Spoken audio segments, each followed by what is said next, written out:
Hello বন্ধুরা, আবারও আমি হাজির হলাম তোমাদের সামনে নতুন একটি রেসিপি নিয়ে। আজকের রেসিপি ভেটকি মাছ ভাপা। ঘরোয়া পদ্ধতিতে কিভাবে আমি ভেটকি মাছ ভাপাটা বানালাম সেটাই তোমাদের সঙ্গে শেয়ার করব।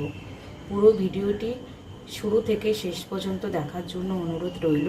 আর ভালো লাগলে পেজটা ফলো করে লাইক কমেন্ট শেয়ার করে পাশে থেকো।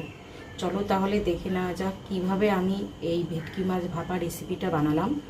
তার জন্য তো অবশ্যই ভেটকি মাছ লাগবে। দেখো, আমি ভেটকি মাছ ভালো করে ধুয়ে পরিষ্কার করে জল ঝরিয়ে রেখেছি। এবার এই মাছটাকে ম্যারিনেট করতে হবে। তোমাদের দেখাচ্ছি কিভাবে আমি ম্যারিনেট করব, তারপর পুরো রান্নার ভিডিওটা তোমাদের সঙ্গে শেয়ার করব। তাহলে এবার রান্নার দিকে যাওয়া যাক। দেখো, ভেটকি মাছগুলো এরকম কিউব করে কেটে নিয়েছি। মাছের দোকান থেকে কাটিয়ে নিয়ে এসেছি, পেটির অংশ বাদ দিয়ে গাদার অংশের দিক থেকে। এটা কিন্তু পুরো সলিড, এর মধ্যে কোনো কাটা নেই।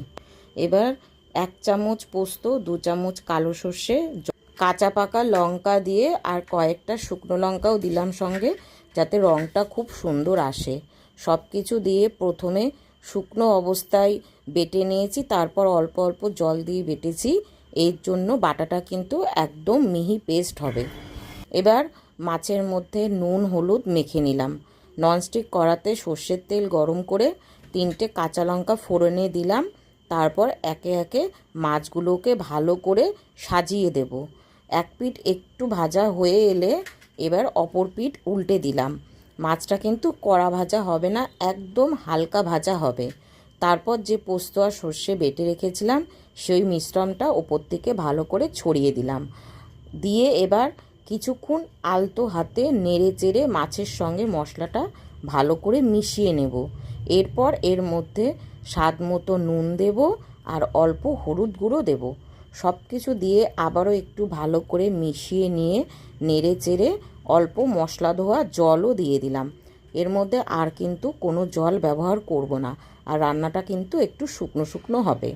সব কিছু দিয়ে মিডিয়াম আঁচে ঢাকা দিয়ে 15 থেকে 20 মিনিট রান্না করে নেব। মাঝখানে একবার ঢাকনা খুলে একটু ভালো করে মিশিয়ে দিয়েছি, আবারও ঢাকনা দিয়েছি। এবার মাছ যখন পুরোপুরি সেদ্ধ হয়ে যাবে, ঢাকনা খুলে ঝোলটাকে এবার একটু কমিয়ে নেব। যতটা আমার গ্রেভি লাগবে ততটুকু আমি জলটাকে শুকিয়ে নেব। দেখো, যখন এই অবস্থায় হয়ে এসছে তখন আমি নামিয়ে নিয়েছি। কত সুন্দর দেখতে হয়েছে, আর খেতেও কিন্তু দুর্দান্ত হয়েছিল। এবার আমি একটা সার্ভিং বোলে ঢেলে নিলাম। দেখো, কালারটা কিন্তু দুর্দান্ত এসছে ওই শুকনো লঙ্কাটা দেওয়ার জন্য। তোমরা যদি মনে করো শুকনো লঙ্কা নাও দিতে পারো। দেখো কতটা সুন্দর হয়েছে দেখতে, খেতে কিন্তু দুর্দান্ত হয়েছিল। গরম ভাতে গরম গরম ভাপা একদম অমৃতর মতো লাগে।